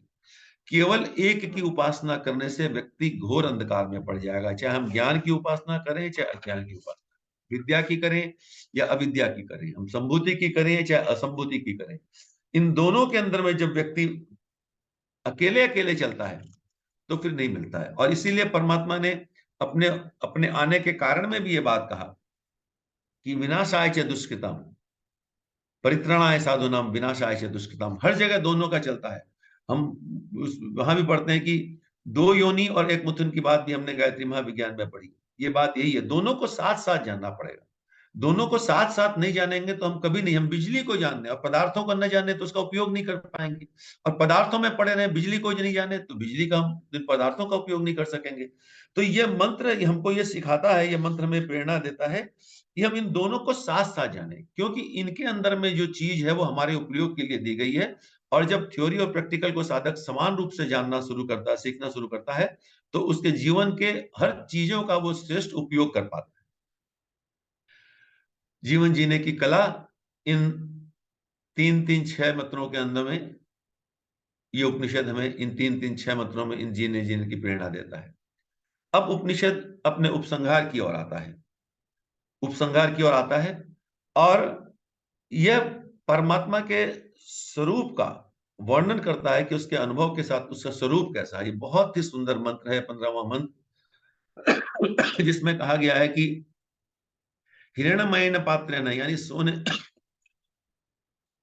सोने के पात्र से सत्य का मुंह ढका हुआ है। सत्यास्पिता हितम मुखम, अर्थात उसका मुंह जो है सोने के पात्र से ढका हुआ है। हे पूषण, हे पोषण करने वाले, मुझे सत्यान्वेषण करने वाले के लिए उसे अपवृत कर लें, यानी हटा लें। इस संसार में परमात्मा की विभूतियां इतनी ज्यादा हैं कि साधक उन विभूतियों में अटका रह जाता है। वो सूर्य से प्रार्थना करता है, सविता देवता से प्रार्थना करता है कि हे सविता देव, इस सृष्टि में सब कुछ देने वाले आप हैं। और देने वाले सोने का अर्थात ये चमकदार लुभावने जो दुनिया हमारे पास बनी हुई है, जो पदार्थ हमारे पास में है, इससे सत्य का मुंह ढका हुआ है। 15वां और 16वें मंत्र को हम लोग एक साथ लेंगे तो और भी ज्यादा आनंद रहेगा। 16वें मंत्र में कहा गया, हे पूषण, हे एकाकी गमन करने वाले, हे यम, हे सूर्य, हे प्रजापति, आप अपनी किरणों को हटा लें। आपका जो अतिशय कल्याणकारी स्वरूप है उसे मैं देख रहा हूं। यह जो पुरुष है वही मैं हूं। बहुत सुंदर ये दोनों मंत्र हैं। बचपन में एक कहानी पढ़ी थी कि एक लकड़हारा था, लकड़ी काट रहा था, काटते काटते उसकी कुल्हाड़ी जो है वो जल में गिर गई। जल में गिर गई, वो रोने लगा। उसकी करुण पुकार सुन करके वरुण देवता प्रकट हुए। उन्होंने उसको एक चांदी की कुल्हाड़ी दी। उसने कहा कि नहीं, ये मेरी नहीं है। उसको सोने की कुल्हाड़ी दी। उन्होंने कहा ये मेरी नहीं है। हीरे रत्नों से जड़ी हुई कुल्हाड़ी दी। उसने कहा ये भी मेरी नहीं। फिर लास्ट में उसको उसके लोहे की कुल्हाड़ी दी और वह बहुत खुश होकर के अपनी लोहे की कुल्हाड़ी ले लिया। वरुण देवता ने बाकी 3 कुल्हाड़ी भी उसको दे दी। बचपन में उस कहानी को जब पढ़े थे तो पढ़े थे कि मोरल ऑफ द स्टोरी यह है कि आदमी को लालच नहीं करना चाहिए। साधना पथ पर यही कहानी हमको एक दूसरे रूप का प्रकट बताती है। ये बात इस मंत्र में यही बात कही गई है। सोने के चमकदार पात्र से उस ब्रह्म का मुंह ढका हुआ है। ईश्वर के पास जो व्यक्ति जाता है तो सबसे पहले उसको साधना पथ पर छोटे छोटे छोटे छोटे छोटे छोटे सिद्धियां मिलने लगती हैं और उसके अंदर में वो उलझ जाता है। और वो सोचता है कि मैं कितना महान हूं, मुझे क्या मिल गया, परमात्मा की सिद्धि मिल गई, यानी परमात्मा मिल गया। लेकिन ये बताता है कि परमात्मा की सिद्धि मिल गई मतलब परमात्मा तुमसे दूर हो गया। पाना है तो केवल उस विशुद्ध ईश्वर, तुम एक ही मुझे मिलो। जो कि तुम मिल जाओगे तो बाकी संसार तो पीछे पीछे फ्री मिलेगा। लॉ मॉल में जाते हैं तो एक के साथ एक फ्री है, यानी ब्रह्म के साथ संसार फ्री है। लेकिन फ्री वाला केवल प्रोडक्ट कभी नहीं मिलता। परमात्मा की शक्तियों से उस जो जो चमकदार चीजें हैं उसका आकर्षण हमारे मन से हटा ले। ईश्वर से प्रार्थना करता है, जब ईश्वर के स्वरूप को जान लिया, ईश्वर की साधना कर लिया, तो ईश्वर से साधक प्रार्थना यही करता है, हम तो ईश्वर से प्रार्थना करते हैं, मुझे ये दे दो, वो दे दो, वो दे दो, और उपनिषद हमें कहता है कि हे सत्यावशन करने वाले के लिए वो प्रार्थना करता है, अपावृत कर ले, उससे आवरण है, उसको हटा लें, दूर कर लें, इनको दूर कर लें, क्योंकि ये मेरे जीवन में रहेंगे तो मैं इन्हीं में मैं व्याप्त होता रहूंगा, इन्हीं में घूमता रहूंगा, इन्हीं में फंसता रहूंगा, इसी भूल भुलैया में अपना जीवन नष्ट करता रहूंगा। अपनी उस चकाचौंध को मुझसे दूर कर लें, क्योंकि मैं आपके उस अतिशय कल्याण स्वरूप रूप को देख रहा हूं, और सोहम अस्मि, अर्थात वही मैं हूं। गीता में एक वर्णन आता है, भगवान ने अपने विराट स्वरूप का अर्जुन को दर्शन कराया। अर्जुन को जब विराट स्वरूप को दर्शन कराया तो अर्जुन ने हाथ जोड़ के प्रार्थना करी, प्रभु आप इसको दूर कर लें, आपका जो ये स्वरूप है वही मुझे देखो। वहां उसका वर्णन हम इस प्रकार पढ़ते हैं कि अर्जुन उतने बड़े स्वरूप को देख नहीं पाया, लेकिन ईशावास्य उपनिषद का साधक उसको यह कहता है कि परमात्मा आप इन स्वरूपों को मुझे क्यों दिखाते हैं, आप अपने मूल स्वरूप में मेरे साथ रहिए। मेरे जीवन की यात्रा में आप सारथी बन करके, मेरे मास्टर बन करके, मेरे कमांडर बन करके आप मेरे साथ चले। ये साधक अपनी साधना पथ पे प्रार्थना करता है ईश्वर के साथ। ये एक बहुत ही जबरदस्त सूत्र है कि साधना हमको कैसे करनी चाहिए। साधना से सिद्धि वांग्मय के अंदर में भी गुरुदेव ने इसको बार बार इसका वर्णन किया है कि साधना पथ पर चलने वाले व्यक्ति को साधनों से साधनों के आकर्षण में नहीं फंसना चाहिए। एक जगह गुरुदेव ने लिखा है कि राजपथ पर चलने वाले व्यक्ति पगडंडियों के आकर्षण में नहीं फंसते। अगर हमको कलकत्ता से दिल्ली जाना हो और हाईवे पे जाएंगे तो हम उस दूरी को एक निश्चित समय में पूरी कर लेंगे, लेकिन आसपास की पगडंडियों में कहीं सर्कस चल रहा है, कहीं कहीं कोई शो चल रहा है, कहीं कोई नाटक चल रहा है, कहीं कुछ और कुछ चीजें चल रही हैं, कहीं कोई अम्यूजमेंट पार्क लगा हुआ है, उसमें अगर चले जाएंगे तो भटकते जाएंगे, पथ से हट जाएंगे। मुझे ये लाइन बहुत अच्छी लगी, राजपथ पर चलने वाले व्यक्तियों को पगडंडियों के आकर्षण में नहीं फंसना चाहिए, और जीवन में हम पगडंडियों के आकर्षण में फंसते चले जाते। उपनिषद हमको यह कहता है कि ईश्वर के पास जब जाएं, ईश्वर से जब अनुभूति करें, तो फिर उससे यही प्रार्थना करें कि आप मुझको जो है इससे दूर कर लें। यही प्रार्थना ईश्वर से वो करता रहता है। और उसके अगले उसमें ये कहा गया है कि अब जब ईश्वर के इतने बड़े विराट स्वरूप को जान लिया, तो फिर उसके बाद साधक का निर्देश क्या है, साधक के लिए निर्देश क्या है? तो साधक के लिए निर्देश 17वें श्लोक में है कि यह जीवन वायु, अग्नि आदि पंचभूतों तथा अमृत के संयोग से बना हुआ है। शरीर तो अंततः भस्म हो जाने वाला है, इसलिए हे संकल्प करता, तुम परमात्मा का स्मरण करो, अपनी शक्ति का स्मरण करो, और जो कर्म कर चुके हो उसका पुनः पुनः स्मरण करो। ओम कृतो स्मर है, कृतम स्मर है, कृतो स्मर है, कृतम स्मर है। ये शरीर जो है भस्मांतम शरीरम, ये जो पंच तत्वों से बना हुआ हमारा शरीर है, यह एक दिन भस्मीभूत हो जाने वाला है। यह एक दिन भस्मीभूत हो जाएगा। इस बात को हम यज्ञ करते हैं तो उसके भस्म लगाते समय इस बात को हम बार बार इस बात का ध्यान करते हैं कि शरीर भस्मीभूत होने वाला है। ये बात सबको पता है, और ये मंत्र हमको इस बात की प्रेरणा देता है कि ये चूंकि ये शरीर भस्म होने आने वाला है, इसलिए कृतो स्मर है, कृतम स्मर है, कृतो स्मर है, कृतम स्मर है। अर्थात अपने कर्मों का ध्यान करो, जो अपने सामर्थ्य का ध्यान करो, और जो कर्म कर चुके हैं उनको ध्यान करें।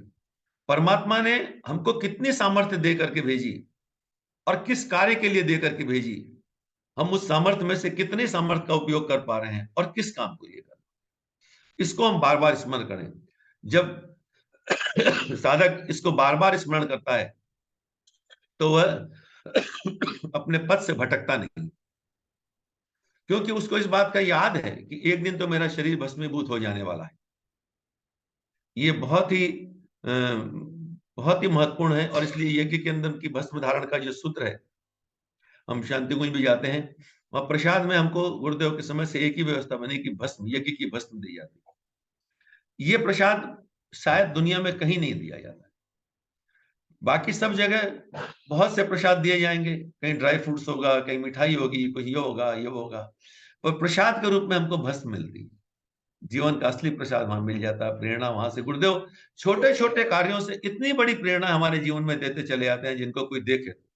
बहुत लोग जाते हैं, सोचते हैं बस मिल गई, माथे से लगा के रख लेते हैं, हो गया। रोज नित्य उसको अपने मस्तिष्क में लगाते हैं, गले में लगाते हैं, दाहिनी बाहों में लगाते हैं, हृदय में लगाते हैं, क्रिया के रूप में उस कार्य को कर लेते हैं। लेकिन उसके भावना के साथ में जुड़ने की बात ये कहते हैं, कृतम कृतो स्मर है, कृतम स्मर है, कृतो स्मर है, कृतम स्मर है। में आदमी की मृत्यु हो जाती है, तो जब वो इसकी अंतिम यात्रा निकलती है, तो आजकल हम कहते हैं राम नाम सत्य है, राम नाम सत्य है। लेकिन जब राम नहीं थे, तो वहां यही कहा जाता, कृतो स्मर है, कृतम स्मर है। और आध्यात्म पथ के पाठक पथिक को जब किसी की अंतिम यात्रा में जाए, तो यही कहना चाहिए मन ही, कृतो स्मर है, कृतम स्मर है। यानी हम याद करें कि हम धरती पर आए किस लिए, किस लिए हम आए। और यही बात गुरुदेव ने आत्म आत्म आत्मबोध और तत्वबोध की साधना में नित्य करने के लिए हम लोग को बता दी, एक कार्य दे दिया, नित्य इस कार्य को करना है। बस में लगाएं ना लगाएं, लेकिन आत्मबोध और तत्वबोध की साधना अगर हम नियमित करते रहें, तो फिर भस्म लगाने का जो उद्देश्य है, वो हमारे जीवन में पूर्ण होता चला जाएगा।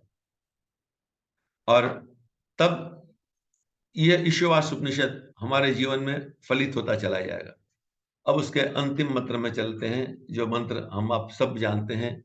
बार बार दीप जलाते समय, दीप प्रज्वलित करते समय इस मंत्र का हम लोग स्मरण करते हैं, उसका उच्चारण करते हैं। अग्ने नय पथ, अग्ने नय सुपथाराय अस्मान विश्वानि देव वयुनानि विद्वान यूयो देश में जुहुरान मेणो भूष्ठाम तेनम उक्तिम विधेम। हे अग्नि, हे यज्ञ प्रभु, हे परमात्मा, हे विश्व के स्वामी, आप हमें श्रेष्ठ मार्ग से ऐश्वर्य की ओर ले चले। हे विश्व के अधिष्ठाता देवता, आप कर्मों के मार्ग के श्रेष्ठ ज्ञाता हैं, हमें कुटिल पाप से बचाएं। हम पुनः पुनः बार बार नमन करते हुए आपसे विनय करते हैं। साधक इतनी दूर पहुंचने के बाद में यह समझता है कि इस जीवन के इस पथ पर मैं एकाकी नहीं चल सकता, ईश्वर साथ में होगा, तभी हम इस पथ को जान सकेंगे। आप कर्मों के श्रेष्ठ ज्ञाता हैं, कुटिल पाप कर्मों से हमें बचाएं। विद्या को जानने वाले आप ही हैं, और इस अविद्या से हमें मुक्त करें। इस संभूति को जानने वाले आप ही हैं, इस असंभूति से हमें मुक्त करें। अग्नि देवता से प्रार्थना, अग्नि मतलब परमात्मा की चेतना शक्ति, प्रेरणा शक्ति से प्रार्थना। इस विश्व के नियंता नियंत्रण करता स्वामी आप ही हैं, और आपको अपने जीवन में हम धारण करें इन माध्यम से, इन 17 सूत्रों के माध्यम से। जब आपको साधक उनको आत्मसात करता है, ध्यान करता है, तो एक ही विनय करता है कि आप श्रेष्ठ मार्ग से हमें ऐश्वर्य, ईश्वर के विभूतियों का नाम ही ऐश्वर्य है। ईश्वर विभूतिवान है, सारे संसार की विभूतियों का नाम ही ईश्वर है। और ऐश्वर्य शब्द और ईश्वर शब्द एक दूसरे से जुड़े हुए। हमें ऐश्वर्य की ओर ले चले, मतलब इस संसार के ऐश्वर्य से नहीं, परमात्मा के ऐश्वर्य की ओर हमें ले चले। साधक ये प्रार्थना करता है कि आपकी विभूतियों की हमें ले चले, और आप ही इसमें एकमात्र समर्थ आदमी हैं, आप इसमें एकमात्र सफल व्यक्ति हैं। और यही प्रार्थना हम आपसे बार बार करते हैं। हम आपसे बाप को प्रणाम करते हुए बार बार आपसे यही प्रार्थना करते हैं, यही भी करते हैं कि हे प्रभु, हमें अपने मार्ग पर चले। हे प्रभु, जीवन हमारा यज्ञमय कर दीजिए। ये जो गीत है, ये हमें यही बात की प्रेरणा देता है। सृष्टि को सुरभित करें हम, ये भाव साधक का बनता चला जाए। ये यही प्रेरणा ईश्वास उपनिषद हमें देता है।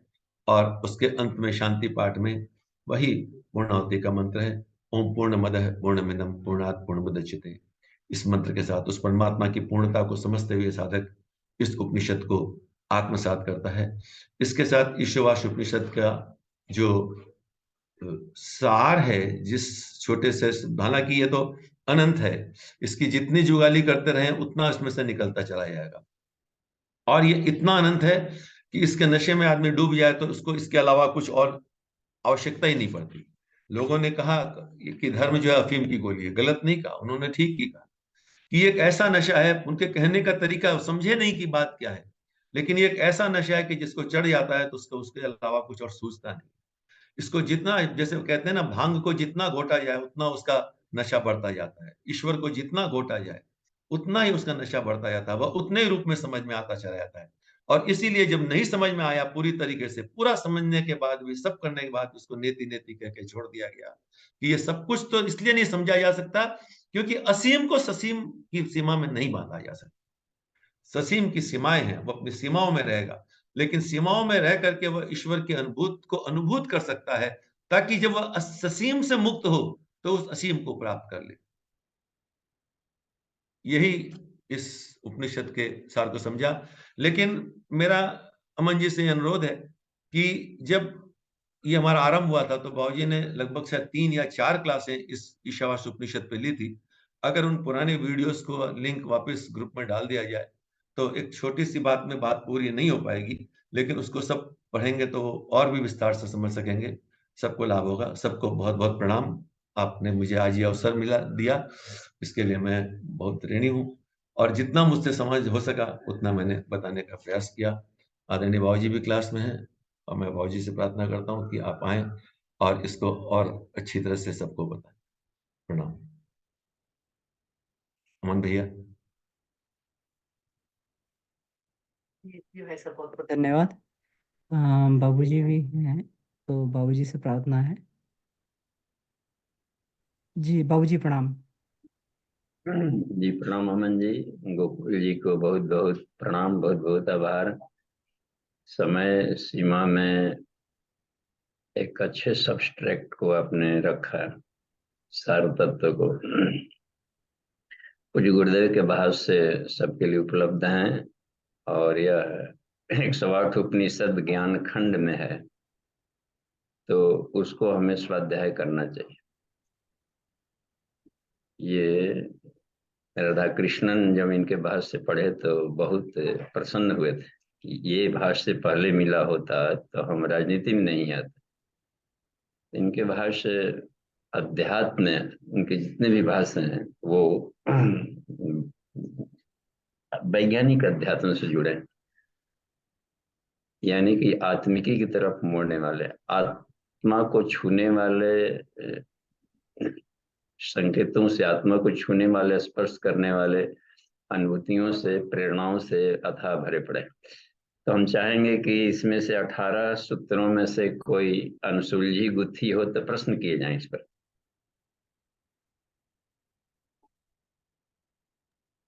इसमें 18 मंत्र है और ये ईशावास्य उपनिषद यजुर्वेद के 40वें अध्याय और वेद का अंतिम अध्याय निश्चित रूप से सार होता है, उपसंहार। तो उपसंहार में यहाँ पर लाए, इसका मतलब होता है कि वेद संसार के सारे व्यवहार है, यज्ञ विज्ञान यजुर्वेद सारा कर्मकांड है वो। तो कर्मकांडों का अंतिम उद्देश्य आत्मा को जानना, बस उसी को वैज्ञानिक अध्यात्म कहा जाता है। ये विज्ञान भी बना है आत्मा को जानने के लिए, संसार का हर चीज है आत्मा को जानने के लिए, बस सारे क्रियाकलाप, बस। तो उसको हम लोग देखें, इसमें से थोड़े से मंत्रों का, थोड़ा उसमें 17 मंत्र है, इसमें 18 मंत्र है और शुरू में लिखा गया है कि यजुर्वेद का ज्यों का त्यों है। तो यहाँ भी एक प्रश्न बनता है कि ये देखिए चैटिंग में कुछ है क्या, उसको पहले हम लोग देख लें। जी बाबूजी, वीरेंद्र प्रसाद यादव जी का प्रश्न है। भाई हम्म, साहब प्रणाम। ब्रह्म के लिए नेति नेति कहा गया है, इसका आशय क्या है, कृपया स्पष्ट करें। देखिए ब्रह्म अनुभूति का विषय है, ईश्वर अनुभव गम्य है, बस। सूक्ष्मांतरयो गोपथानुगम्यम, देखते हैं जो योगी लोग हैं, अंतःकरण के अत्यंत निर्विष समाधि में जाकर के और जोगपथ के द्वारा, अनुभव के द्वारा सिर्फ उनको जानते हैं, अन्य व्याख्याओं के द्वारा और जो बात कही गई अनुभव को। तो चारों वेद, 108 उपनिषद और इस तरह अनंत ऐसा सारे पुराण और भाष्य और जितने भी ब्राह्मण अन्य ग्रंथ सूत्र हैं, ये सब भी व्याख्या करने में सक्षम नहीं है। नहीं, इसी को अंत न मान लिया जाए, बस। ये एक संकेत भरा है कि कुछ इस तरह का। गायत्री मंत्र में भी ईश्वर की कोई व्याख्या न, उसमें तत् कह दिया, तत् माने वह, क्या हुआ। अब जैसा आप समझें ईश्वर को, बस वही वही वही वही ईश्वर आपका कल्याण कर। न इसमें राम रहीम कहा गया, न राम कृष्ण वगैरह कोई नाम ही नहीं दिया गया, तत् कह दिया। तत् सर्वनाम, ईश्वर का नाम भी नहीं रख सकते, बस कुछ भी। तो इसलिए उसमें अशब्दम अस्पर्शम है, जब वो शब्दों से परे है तो हम शब्द कैसे व्याख्या कर सकते। मन से परे है, जो भी हम व्याख्या करेंगे प्रवचन करेंगे तो मन के द्वारा ही कर पाएंगे, बुद्धि के द्वारा कर पाएंगे। और ये सब बहुत छिलके हैं सब प्रश्न की क्रिया में। तो न इति माने ऋषि लोग व्याख्या करने के बाद भी उनको संतुष्टि नहीं हुई कि मैं जो कहना चाहता था कह नहीं पाया, बस इसलिए न इति कह दिया। इसको अंतिम न मान ले कि इनकी ये ब्रह्मा वाक्य होगी, इतना ही। अव्याख्या जो है अवर्णनीय है। इसका उत्तर इसमें न इति का उत्तर इसमें दिया है प्रज्ञोपनिषद में। अनंतम तत्प्रब्रह्म तद अचिंत्यम अगोचरम समग्रम तत्व विज्ञातम नहीं शक्यम कथंचरम। समग्र रूप से किसी के द्वारा कभी भी, इसी में भी आया हुआ था, एक मंत्र में आया था कि देवता गण भी उनको जानने में सक्षम नहीं हो सके, बस। तो इसलिए न इति कह दिया गया। तो हम निरंतर आगे बढ़े, इसमें अहंकार ना आवे कि सब कुछ जान लिया, इसके लिए भी न इति बहुत अच्छा वाक्य है, मंत्र है, बस जी।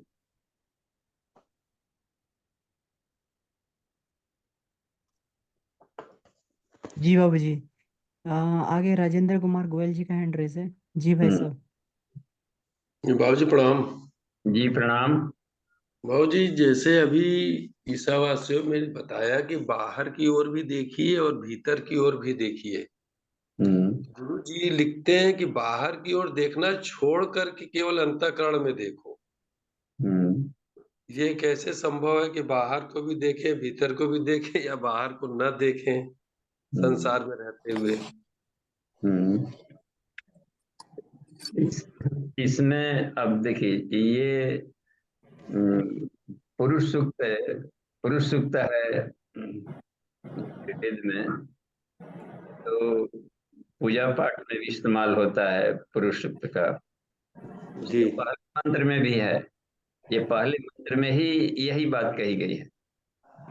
सहस्त्र शीर्षा पुरुष सहस्राक्ष सहस्रपाद स भूमिगुण सर्वतः स्प्रीतवान।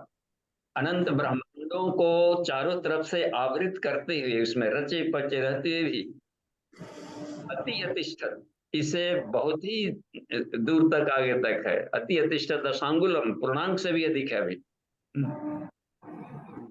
तो इसका मतलब है कि आकाश क्या चिदाकाश है, तो आकाश का कोई लिमिट नहीं है कि कहाँ उसका अंत है और कहाँ उसका, कोई आज तक परिधि नहीं नाप सका आकाश का। आकाश के भीतर में ही हम लोग टहल रहे हैं, तो ईश्वर के पेट में हम लोग टहल रहे हैं। तो अपने भीतर देख सकते हैं। अच्छा, जैसे आंख बंद कर लिया तो भीतर ईश्वर को देखें, और आंख खोले तो जो भी जीव जंतु चल रहे हैं उनका कहना है कि उनके अंतःकरण में मैं ही बैठा हूं, तो उनके हृदय में देखें तो भी अंदर देखना कहलाएगा। जी। उसको भी कहेंगे कि अंदर देखो, केवल छिलके मत देखो। जो आदमी जानवर या आदमी स्त्री पुरुष चल रहा है उसके अंदर कौन बैठा है। जी जी। तो भी अंतर्दृष्टि कहलाएगी वो। मतलब बाहर में भी ईश्वर का वास हर जगह देखेंगे तो अंतःकरण दिखाई पड़ेगा। अंतःकरण में बैठे देखें। जी जी। अंतः गुहायाम निहितो अस्य जंतो। तो जैसे अंतःकरण में तलाश लिखा है, अंतःकरण में तलाश कीजिए, गुरु जी ने अंतःकरण में खोजिए, बाहर में न खोजिए। जी, तो ऐसे ही खोजें, और दूसरों को भी अंतःकरण में खोजें। अंतःकरण को अपना ही थोड़ा है, जो आदमी टहल रहा है सबको अंतःकरण लेकर घूम रहा है। जी जी। धन्यवाद। जी बाबू जी प्रणाम। जी प्रणाम। जी आशा दीदी। ओ प्रणाम पिताजी। प्रणाम भैया। पिताजी, ये थ्योरी और प्रैक्टिकल में श्रेष्ठ कौन होता है बड़ा? थ्योरी और प्रैक्टिकल में शुरुआत जो पहला होंगे, पहला जन्म लिया तो पहला जन्म जैसे जुड़वा लड़का जन्म लिया, और दोनों साथ करना है, सद्ज्ञान सत्कर्म। पहले जन्म लिया, भले 1 सेकंड पहले लिया, तो उसको बड़ा कह देते हैं कि बड़ा भाई, बड़ा जुड़वा है, जुड़वा है, साथ ही जन्म लिया था, इसमें कौन बड़ा? इसका मतलब कि 1 सेकंड आगे पीछे का है। जी। हाँ, तो पहले ज्ञान तब कर्म लिया गया है। तो इसलिए गीता में सबसे पहले ज्ञान योग को उन्होंने रखा है, सांख्य योग। प्रथमो अध्याय है ना, पहले आदमी आत्मा के बारे में जाने, तो जान जाएंगे तो प्रैक्टिकल सही होगा। तो पहले थ्योरी पिताजी, समझना पड़ता है जी, सिद्धांत को समझिए फिर प्रैक्टिकल करिए। तो थ्योरी बड़ा हुआ, बड़ा कहेंगे, कहेगा कहेंगे पहले, बड़ा छोटा मत करिए, पहले पहले हम समझ ले तब करें। तो यहाँ बड़ा का मतलब पहले मानेंगे कि पहले क्या करें।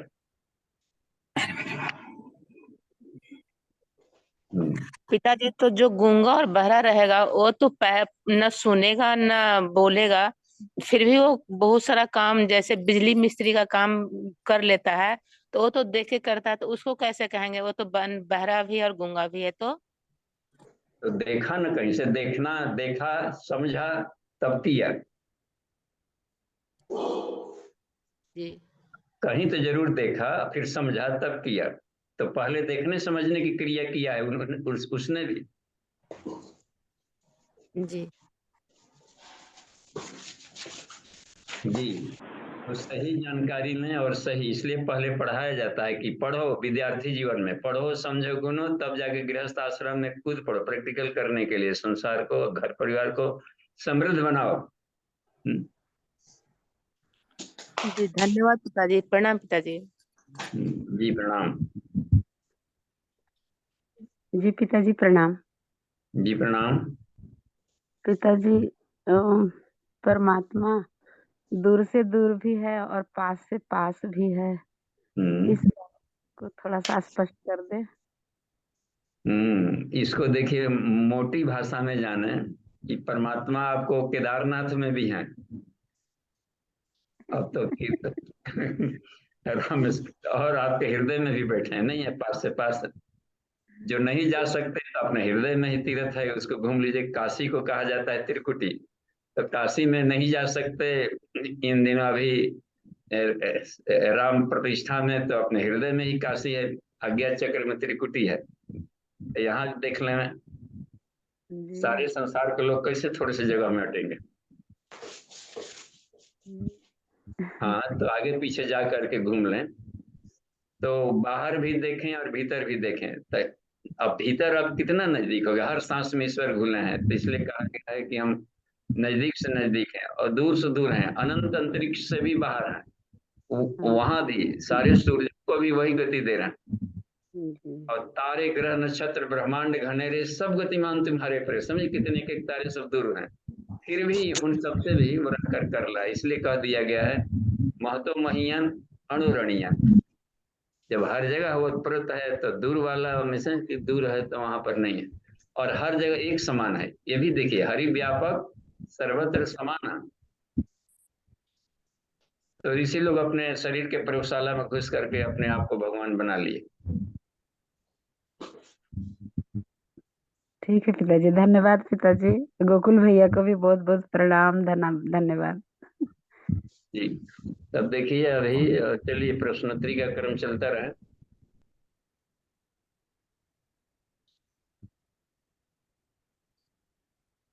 हाँ, अब जिसमें देखिए, इसमें ये एक मंत्र एक्स्ट्रा बढ़ गया है, तो बहुत शब्द तो नहीं कहलाएगा। यजुर्वेद में 17 है, इसमें 18 किया, तो जरूर है एक एक बढ़ाया है कहीं ना कहीं संख्या। जी ठीक है, बीके पांडे जी का हैंड रेज है।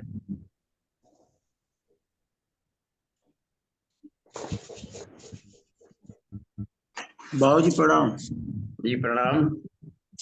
इसका मतलब जैसे सांख्यायन गोत्र जो गायत्री का है, और चेतना पदार्थ जो है उस पर मनो बराबर दृष्टि से जो है मनो अथवा करने के लिए हिसाब जो उपनिषद का जो बताया गया है उसी के संबंध में पूरा है क्या? जी, इसीलिए उसमें आत्मिकी भी है और भौतिकी भी है, विद्याम च विद्याम च। जी। तो 12 अक्षर आध्यात्मिकी है, आत्मिकी, और 12 अक्षर भौतिकी। ये इसका मतलब है प्राण का मंत्र है। प्राण में आत्मिकी भी है, विवेक है, चेतना है, और प्राण में ऊर्जा भी है, भौतिकी भी है, परापरा का मिश्रण है वो। तो जो प्राण की साधना करते हैं वो महान साधक हैं। जी बाबूजी। ठीक है बाबूजी, प्रणाम। जी प्रणाम। और ईश्वर प्राण के रूप में है हर जगह। तो ये इसके हर बहुत सिंपल है, इसमें जो भी बात कही गई बहुत सरल कही गई है ईशावास्य में। हर संस्कृत भी बहुत अधिक जटिल नहीं है, इसमें का बहुत सरल है सब।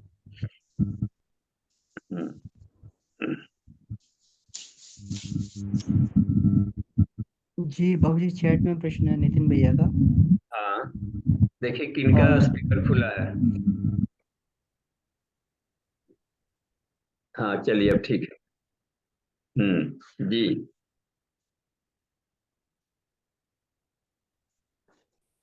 जी जी बाबूजी, प्रश्न पढ़िए। प्रणाम बाबूजी। ईश्वर को पूर्णतः जानने में बुद्धि असमर्थ है, परंतु आवश्यक भी है। बुद्धि का विलय परमात्मा में करने का क्या अर्थ है, तथा ये कैसे पता चले कि बुद्धि परमात्मा में विलीन हो गई है?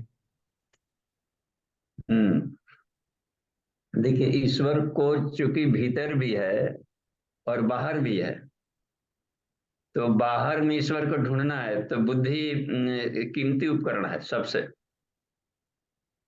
और भीतर ईश्वर को देखना है तो बुद्धि से भी ऊपर भी कक्षाएं हैं। बुद्धि को भी छोड़ना पड़ेगा, ये हाई स्कूल की तरह।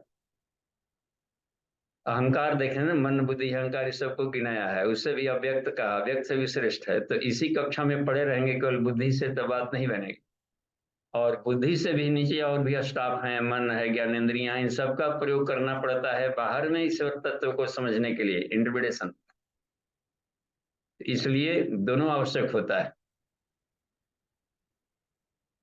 क्लियर हो रहा है क्वेश्चन अमन जी?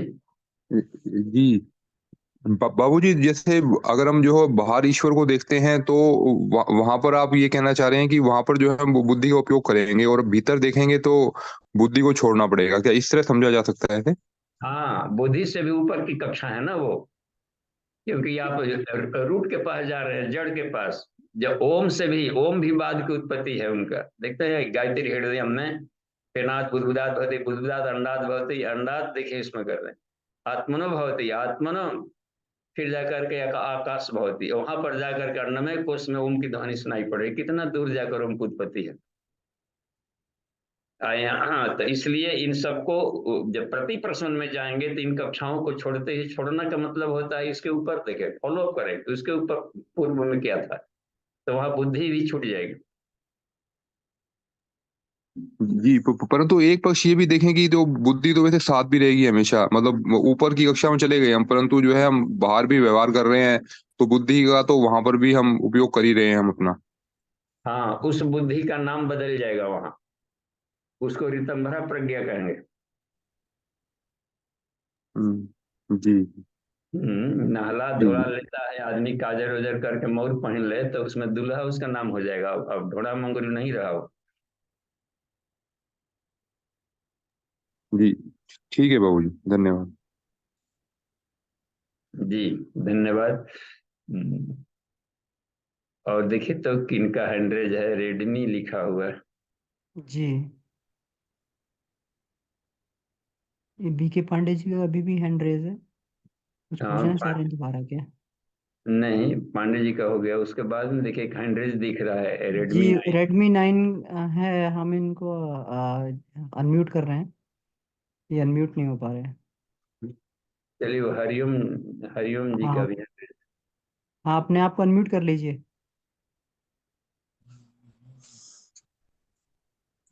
हाँ बाबूजी प्रणाम। हाँ जी प्रणाम।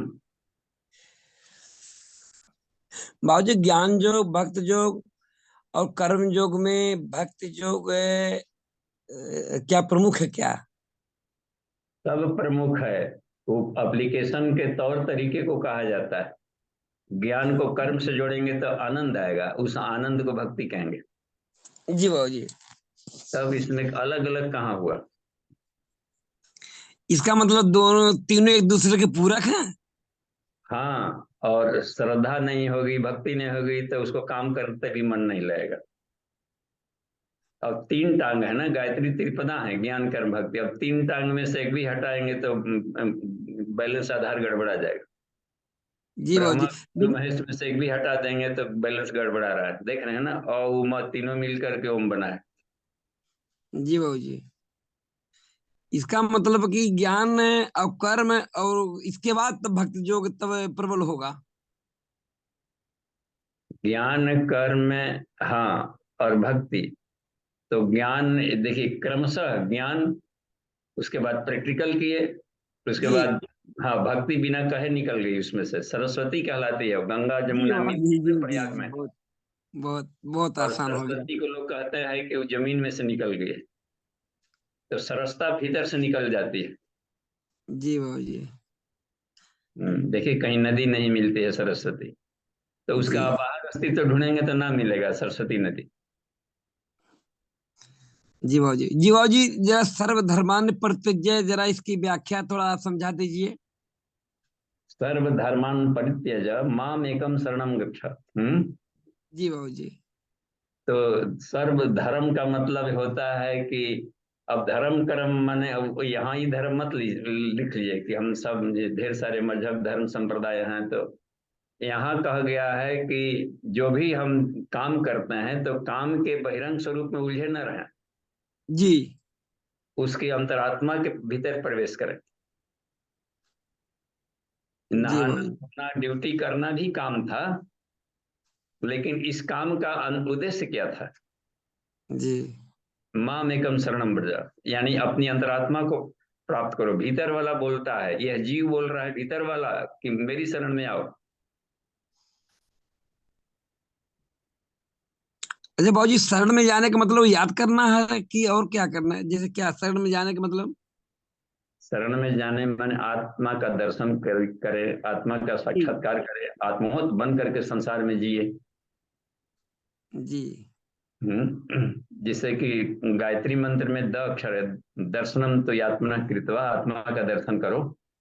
जी या उसमें भी देखिए 60वें उधर वाले मंत्र में भी है, ये गीता में भी उसमें बताए हैं कि हे अर्जुन, ईश्वरो सर्वभूतानां हृदय से अर्जुन तिष्ठति, सभी जीवों के हृदय में ईश्वर बैठता है। तमेव शरणम गच्छ, उसकी शरण में जाओ, यानी अपनी आत्मा के शरण में जाओ।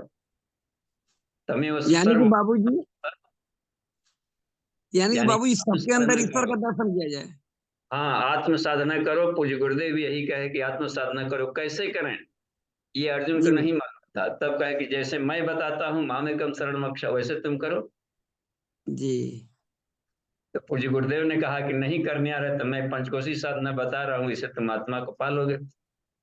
ओ बाबा जी, हाँ जी, पंचकोश सबसे प्रबल है जी, बहुत अच्छा। अब तो शिव जी की विद्या है ना, शिव जी अपने हम जैसे बैलों पर सवार रहते हैं। शिव जी तो मंद बुद्धि पर को बुद्धिमान बना देते हैं शिव जी। जी बाबू जी। ठीक है, मस्त रहिए। बाबू जी प्रणाम। जी प्रणाम।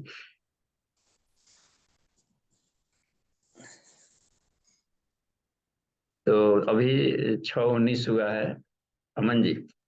जी बाबू जी 11 मिनट हैं। हम्म तो चलिए कुछ न कुछ अनुभव बताइए। प्रश्नोत्तरी चर्चाओं का शून्य काल नहीं है ये प्रश्नोत्तर काल है।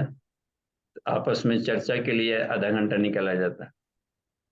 स्वाध्याय क्रम में कहीं भी साधना में स्वाध्याय में इन अर्थों को पचाने में कहीं दिक्कत पड़ रही हो, ये ईसावास से सबसे बढ़िया उपनिषदों में 1 नंबर में आता है कि पहले क्या पढ़ें। लोग पूछें कि उपनिषद कहाँ शुरू करें, तो कह दीजिए कि ईसावास्य से शुरू करिए। 10 जी महत्वपूर्ण उपनिषदों में पहला नंबर यही है। क्योंकि ये वेद का ज्यों का त्यों है, इसमें वो हूबहू रख लिया गया है वेद का। तो वेद का सार उपनिषद होता है। तो एक ही जगह ऋषि लोग ढूंढ रहे थे कि वेद में कहाँ कहाँ पर है, तो एक ही जगह घी का एक तालाब ही मिल गया, सार तत्व दूध का, तो पूरा का पूरा रख दिया इन्होंने। इसका सब्जेक्ट ही आत्मा है। वाह, कमाल की बात है।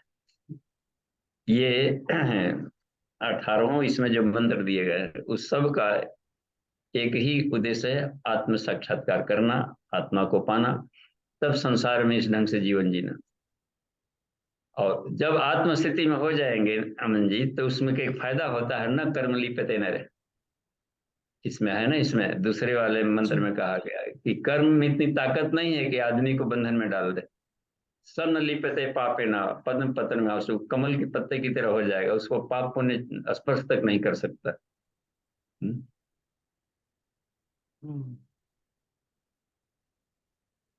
तो ये इस स्थिति में पहुंचना योग साधना का उद्देश्य रहता है। तो ये है जी। तो बाबू जी, इसमें ये लास्ट श्लोक में जो ये बात कही गई है, लास्ट से पहले वाले में, कि ईश्वर का मुख जो है ये स्वर्ण पात्र से ढका रहता है, तो उसको अनावृत करें। तो इसमें जो है स्वर्ण पात्र से ढकने का मतलब क्या हो गया, कि मतलब ईश्वर के जो इसका जो मौलिक स्वरूप होता है उसके ऊपर और भी वैभव वाले स्वरूप होते हैं, वैभव के कारण व्यक्ति जो नहीं पहुंच पाता ईश्वरीय स्वरूप पर। हाँ, अब देखिए इसमें आपका वो लास्ट मंत्र है वो यजुर्वेद का है, इसका लास्ट मंत्र अग्निनय सुपथारा है। जी जी जी। हाँ, तो यजुर्वेद का लास्ट वहां किया है, हिरण्येन पात्रेण सत्य सामपीतम मुखम तत्व मुखन अपावरण। तो इसमें है वहां तत्व मुखन अपावरण, उसमें ना है तो सत्य धर्मादिष्ट नहीं, उसमें यो अशो आदित्य पुरुष सो अशो हम कहा है। इसका मतलब है कि इन दोनों का वो आत्म साक्षात्कार करने के बाद साधक देख रहा है। तो यहाँ पर हिरण्येन पात्रेण है, तो जिस ब्रह्म की हम लोग साधना करते हैं जी। वो विकार ब्रह्म है, प्रकृति में खुला हुआ ब्रह्म। तो साफ है, इसमें घुले हुए जो तेल है, जैसे कि तिल का तेल घुला हुआ, तो उसको पाने के लिए तेल को निचोड़ना पेरना पड़ता है। तो इसी को ढक्कन हटाना कहा है। 5 कोष ढक्कन हो गए जिससे जीवात्मा के, और सब में अनंत रिधि सिद्धियां भरी पड़ी है। ये सेवा कोष कोशेषु अनंता रिधि सिद्धियां। तो ये सब मन पूरा संसार के भीतर में जो मेन एक तत्व है अपरिवर्तनशील सत्ता, उसको जानने के लिए एक एक लेयर को तो हटाना ही पड़ेगा, इसलिए कहा तत्पुखन अपावृणा। तो सत्य की माने अपने यथार्थता को देखने के लिए ये बाहर के परिवर्तनशील सत्ता के भीतर जाएं, इसको अनावृत करते हुए जाएं। तो जब देख लिया साधक करते हुए, तब कह रहा है कि यो सौ आदित्य पुरुष सो सवम। और इसमें भी हाँ, इसमें जाकर के देखिए इसी बात को, ये आपका ये वाला जो मंत्र दिया है ये यहाँ हिरण्यमय जो पात्रेण यहाँ था 11वां 12वां, इसमें थोड़ा सा पहले ही दे दिया है अग्निनय सुपथारा हिरण्य में। देखिए यहाँ पर ये दूसरे वाले में 16वें वाले मंत्र में देखिए पुखन निकर्षे, देखिए इसमें आप खन है एकर्षे हैं, इसमें देखिए कह दिया यम भी है, सूर्य भी है, प्रजापात्य भी है, व्यूह रश्मिन समूह। अब इन सब तरंगों को, तरंगवत जो संसार है, इनके तरंगों को आप अनावृत करें। मतलब है कि सारा संसार वैज्ञानिक लोग पहुंचते चले गए कि वेब से बना हुआ है, तो यहाँ पर रश्मियों कह दिया गया यहाँ पर, और उसको जब समेटा गया भीतर में तो ऊर्जा के रूप में पाया है। और भी गहरा जाएगा तो पाएगा कि वह ऊर्जा सिर्फ ऊर्जा नहीं, इसके भीतर में एक आत्म चेतना भी भूली हुई है। तो यहीं पर यहाँ पर देखिए मुंह ढका हुआ है यहाँ पर। और आकर देखिए कल्याणतमम तत्ते पश्यामि। अब देखिए साधक पहली बार कहा था कि हे पुखन अपावृणो हटावे, और दूसरे वाले में कहा, इसका मतलब है कि दोनों सूत्रों के बीच में एक लंबा साधना प्रक्रिया चलाई गई जो कि यहाँ नहीं लिखा है, तो वो गौण रखा गया। इसका मतलब है कि तुरंत नहीं, और अपावृतु है। अब देखिए यहाँ पर क्या बोल रहे हैं कि कल्याणतमम तत्ते पश्यामि, मैं आपको देख रहा हूं। अब यहाँ पर साधक पहुंच गया उसमें, यजुर्वेद के अंतिमी वाले सूत्र में यहाँ का वहां पर दे दिया यो असौ असौ पुरुष, अब 2 बार असौ असौ कहा गया है। तो यो असौ है जो वह है आपका, वो आप ही हैं। यानी मैं देख रहा हूं कि जो अंतःकरण में कि जो मूल तत्व है वह आप ही हैं, बस यहाँ पर जी असो अहम अस्मि, और वही मैं भी हूँ। तो ये एकत्व का बुद्धत्व साधक यहाँ पर कर लिया। जी और जी। तो इसी इसके को लिए एक उसमें कर लंबी, दिया है। हाँ, तो दोनों का सम्मिश्रण करके एक ही वाक्य में बना दिया है वहां यजुर्वेद में। जी हाँ, उसमें सो असो हम कह दिया है। और भी ओम खंग ब्रह्म, एक और भी उसमें शब्द जोड़ा हुआ, ओम खंग ब्रह्म, यानी से यह ब्रह्म सर्वव्यापी। यहाँ पर सर्वम खलु इदं ब्रह्म, ब्रह्म के सिवा और अन्य कुछ भी नहीं है। जी बाबू जी, जी हाँ, धन्यवाद। इसमें वो वाला शब्द खंड नहीं है इसमें, जी ठीक है। जी सुभद्रा दीदी। जी बाबूजी प्रणाम, भैया प्रणाम। बाबूजी इसमें प्रणाम फर्स्ट जी। श्लोक में ही दिया गया है कि जैसे जड़ और चेतन दोनों में हम ईश्वर को देखें, तो जड़ रूप में कैसे समझेंगे? और दूसरा है कि जो भी धन है वो किसी व्यक्ति का नहीं, वो भी ईश्वर का है। तो हम लोग को तो लगता है कि जो हम कमा रहे हैं, जो मेरा जमीन है, जो मेरा धन है, तो हमें ये भी ईश्वर का है। तो इसको दोनों को कैसे समझा जाए, थोड़ा सा एक्सप्लेन। इसको हम लोग अपनी गांवी भाषा में समझेंगे दीदी। मान लीजिए कि आप सब कमा लिए, खूब बिल्डिंग कोठी महल सब, बैंक बैलेंस लबादा सबादा गिनवा भी दिए, इतना फार्म भर दिए, सब ये हमारा है, ये अपना कह दिए। अपना है तो शरीर छोड़ते समय लेकर गए क्यों नहीं? श्मशान घाट पर भी तो नहीं ले गए। तो इसका मतलब था कि आपका नहीं था, नहीं तो साथ में ले जाते, है ना? ये तो गांवी आदमी भी समझ जाएगा कि ये संस्था आपका नहीं, अब तक से भूल थी कि हम अपना समझते थे।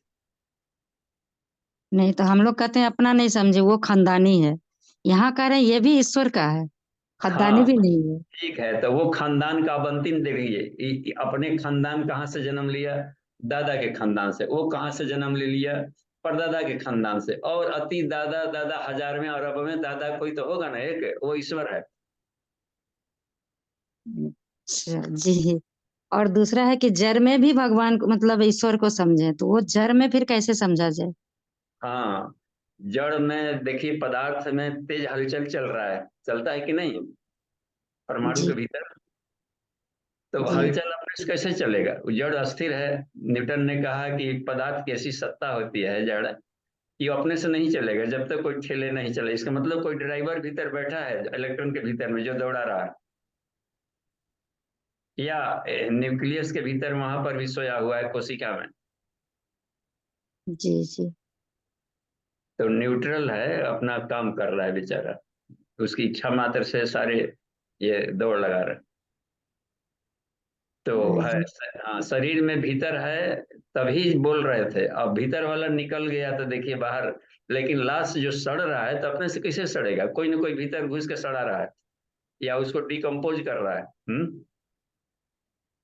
अच्छा, तो उसी जड़ रूप में भी वैसे। हाँ ठीक, थैंक्स बाबूजी, आगे समझ अपना। हाँ, एकदम इसमें तो बिल्कुल आंखों से भी हम लोग देख रहे हैं ईश्वर को। फिर अब क्या किया जाए? अब क्या प्रमाण लाया जाए?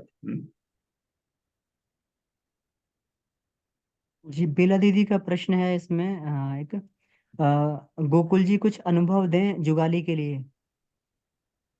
हाँ, गोकुल जी आइए स्क्रीन पर, अनुभव दीजिए इनको।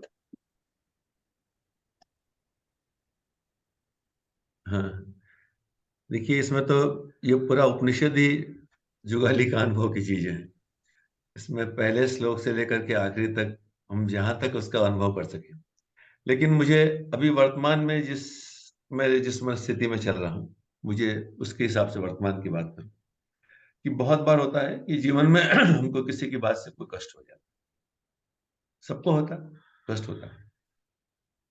तो जब ईशावास्य उपनिषद के आधार पर उस पर चिंतन किया तो मुझे ये लगा, मान लीजिए कि मिस्टर एक्स ने किसी बात मुझे कही जिससे मुझे कष्ट हुआ। तो अब इसको मैं एक तो ऐसे देखूं कि एक्स ने मुझे कहा, और दूसरा मुझे हो सकता है कि मुझे इस कष्ट को अनुभव कराने के लिए परमात्मा ने एक्स को प्रेरित किया कि वो ये कार्य करे। अब बेचारा एक्स कितनी दयनीय स्थिति में हो गया कि वो मेरा अच्छा मित्र था, मेरा अच्छा रिश्तेदार था, मेरा अच्छा कुटुंबी था, और परमात्मा ने उसको यूज किया कि मेरे को ये कष्ट दे। तो जब मैं ये सोच रहा था उसने मुझे ऐसा कहा, तो वो उसको उससे या उसने मेरे साथ ऐसा व्यवहार किया तो मुझे उस पर क्रोध आ रहा। लेकिन जब मैंने ये सोचा कि परमात्मा ने उसको एज ए टूल यूज किया ताकि मैं इस कष्ट को सहने की क्षमता मेरे में आ जाए, तो मुझे वो व्यक्ति मुझे बड़ा अपना हितैषी लगने लगा। तो इस प्रकार के बहुत से रास्ते इस उपनिषद को पढ़ करके आ सकते हैं। जीवन के अपने आसपास की जो समस्या मनी को लेकर के चलें, जुगाली करने के लिए बहुत सामान इसके अंदर में।